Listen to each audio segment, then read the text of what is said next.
Bugungi kunda mamlakatimizda ta'lim tizimini tubdan takomillashtirish, yosh avlodni zamonaviy bilim va kasb hunarlarga yo'naltirish davlat siyosatining ustuvor yo'nalishlaridan biri sifatida e'tirof etilmoqda. Ayniqsa hududlardagi umumiy o'rta ta'lim muassasalarida yaratilayotgan shart-sharoitlar ta'lim sifati va samaradorligini oshirishga xizmat qilmoqda. Ana shunday ta'lim maskanlaridan biri Chortoq tuman maktabgacha va maktab ta'limi bo'limiga qarashli Keskanyor shaharchasidagi 4-sonli umumiy o'rta ta'lim maktabidir. Ta'lim muassasamizda 25 nafar pedagoglar yoshlarga turli xil fanlardan ta'lim-tarbiya berib kelishmoqda.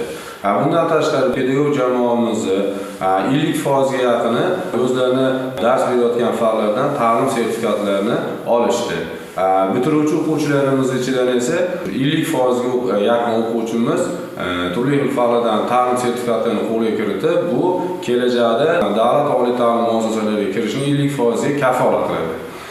Bu qo'lga kiritiladigan yutuqlarimizni zamirida bugungi kunda prezidentimizni ta'lim-tarbiyaga qaratayotgan e'tiborlari, sharoitlarini yaqqol misol va mana shu yaratib berilayotgan sharoitlarga biz jamoamiz bilan munosib hissa qo'shamiz.